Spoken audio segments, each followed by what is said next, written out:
ಇವತ್ತೊಂದು ಅತ್ಯಂತ ಸಂತೃಪ್ತಿಯ ದಿನ.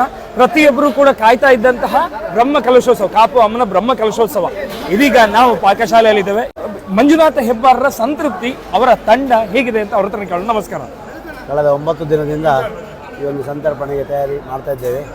9 ದಿನದಿಂದ ದಿನಕ್ಕೆ ಕಂಡಪಟ್ಟ ಜನ ಬರ್ತಾ ಇದ್ದಾರೆ. ಇವತ್ತು ಸಾಧಾರಣ 1 ಲಕ್ಷ ಜನ ಸೇರುವ ಅಂದಾಜಿದೆ. ಆ ಕಡೆಯ ದಿನ 1 ಲಕ್ಷ. ಇದಕ್ಕೆ ಪಲ್ಲ ಹೇಳ್ತಾರೆ. ಪಲ್ಲ ಹೇಳಿದರೆ ಇದರಲ್ಲಿ ನಿನ್ನೆ ರಾತ್ರಿಯಿಂದಲೇ ಅಡುಗೆ ವ್ಯವಸ್ಥೆ ಪ್ರಾರಂಭ ಆಗಿದೆ. ಇದರಲ್ಲಿ ಸಾಧಾರಣ ಒಂದು 50 ಕ್ವಿಂಟಲ್ ಅನ್ನ ಹಿಡಿತದೆ. 50 ಕ್ವಿಂಟಲ್? ಹೌದು, ಒಂದು 50ರಿಂದ 60 ಸಾವಿರ ಜನಕ್ಕೆ ಇದರಲ್ಲಿ ಅನ್ನದ ವ್ಯವಸ್ಥೆ ಇದೆ. ಎಲ್ಲ ರೀತಿಯ ತಯಾರಿ ಮಾಡಿಕೊಂಡಿದೆ. ಇನ್ನು ತಾಯಿಯ ಇಚ್ಛೆ ಹೇಗುಂಟು ಹಾಗೆ ನಡೀತದೆ. ಈ 9 ದಿನಗಳಲ್ಲಿ ಇವತ್ತಿನದೊಂದು ಬಿಟ್ಟು ಇವತ್ತಿಗೂ 1 ಲಕ್ಷ ಆಗ್ಬೋದು. ಇಷ್ಟು ದಿನ ಎಷ್ಟು ಜನ ಒಂದು ಊಟ ಮಾಡಿ ಹೋಗಿರಬಹುದು? ಸಾಧಾರಣ ಒಂದು 9 ದಿನ 3 ಲಕ್ಷ ಜನ ಊಟ ಮಾಡಿ. 3 ಲಕ್ಷ ಜನ. ನಿನ್ನೆ ಮತ್ತೆ 2ನೇ ತಾರೀಕಿಗೆ ಅಂತೂ ಕಂಡಪಟ್ಟ ಜನ ಇತ್ತು. ಒಳ್ಳೆ ರೀತಿ ಎಲ್ಲ ವ್ಯವಸ್ಥೆಗಳಾಗಿದೆ. ಇವತ್ತೀಗ ಯಾವುದೆಲ್ಲ ಅಡುಗೆ ಇದೆ ಒಂದು ಸಂಕ್ಷಿಪ್ತವಾಗಿ ಹೇಳೋದಾದ್ರೆ? ಉಪ್ಪಿನಕಾಯಿ, ಕೋಸಂಬರಿ, ಚಟ್ನಿ, 2 ಬಗೆ ಪಲ್ಯ, ಚಿತ್ರಾನ್ನ, ಅನ್ನ, ಸಾರು, ಮತ್ತು ಮೆಣಸಿನಕಾಯಿ ಗಸಿ, ಮತ್ತು ಲಡ್ಡು, ಮಡ್ಡಿ, ಮತ್ತು ಸಜ್ಜಿಗೆ ವಡೆ, ಹಾಲು ಪಾಯಸ ಮತ್ತು ಗೋಧಿ ಪಾಯಸ, ಮಜ್ಜಿಗೆ, ಇಷ್ಟು ಐಟಮ್ಗಳಿದೆ. ಕಡೆಯದಾಗಿ ನೀವು ಅದೆಷ್ಟೋ ಬ್ರಹ್ಮ ಕಲಶೋತ್ಸವ ಇಷ್ಟು ದೊಡ್ಡದು ಇದು ಮಾಡಿದಿರಿ. ಸೊ ನಿಮಗೂ ಈ ಕಾಪು ಅಮ್ಮನ ಬ್ರಹ್ಮ ಕಲಶೋತ್ಸವದ ಒಂದು ವಿಶೇಷ ಅನುಭವವನ್ನು ಹೇಳಬೇಕು. ಅಂದರೆ ಎಲ್ಲರೂ ತುಂಬ ಜನ ಪಬ್ಲಿಕ್ಸ್ ಬಂದು ಮಾತಾಡಿ ಹೋಗ್ತಿದ್ದಾರೆ. ಒಳ್ಳೆಯ ವ್ಯವಸ್ಥೆ ಆಗಿದೆ, ಶುಚಿ ಆಗಿದೆ ಅಂತೇಳಿ ಸಾಕಷ್ಟು ಮಂದಿ ಪಬ್ಲಿಕ್ಸ್ ಬಂದು ಇಲ್ಲಿ ಹೇಳುವಾಗ ನಮಗೆ ಅದೇ ಒಂದು ಭಾಳ ಖುಷಿ. ಜನರಿಗೆ ಪಬ್ಲಿಕ್ಸಿಗೆ ಖುಷಿ ಆದರೆ ನಮಗೆ ಖುಷಿ. ದುಡ್ಡು ಸೆಕೆಂಡ್ರಿ. ಫಸ್ಟ್ ನಮಗೆ ಜನಗಳಿಗೆ ತೃಪ್ತಿ ಆಗಬೇಕು. ನಾವು ಮಾಡಿದ ಕೆಲಸಕ್ಕೆ ನಮಗೊಂದು ಸಂತೃಪ್ತಿಯಾಗಿ ಭಾವನೆ ಬರ್ತದೆ. ಸರ್, ಇಷ್ಟು ಜನ, ಇಷ್ಟು ದೊಡ್ಡ ವ್ಯವಸ್ಥೆ, ಸೊ ನಿಜಕ್ಕೂ ಒಂದು ಸಂತೃಪ್ತಿಯ ಕ್ಷಣ ಇದು ಅಲ್ವಾ ಸರ್? ಧನ್ಯವಾದಗಳು.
ನಮ್ಮ ಗುಡಿಯಲ್ಲ ಅರ್ಧದ್ದು.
Jadi bersama nanti kan Pak.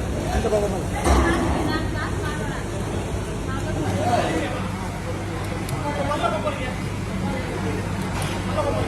Oh, ini. Itu berapa? Ayo berapa? Ini berapa?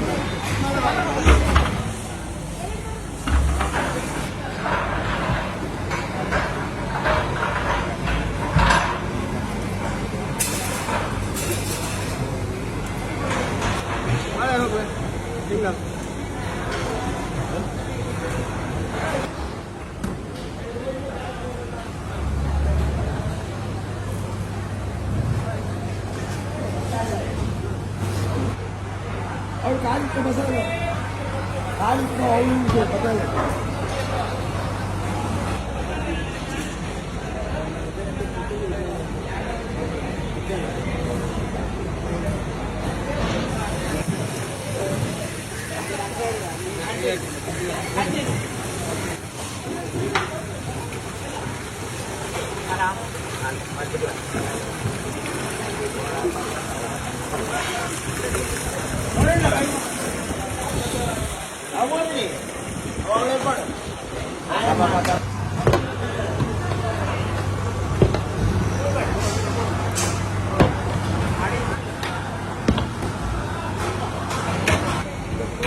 ಒಳಗೆ ಹೋಗ್ಲಿ ನೀನ್ ಬೇಕಾದ್ರೆ ಬುಕ್ಕಿಯಲ್ಲಿ ಗೊತ್ತಿದ್ದೆ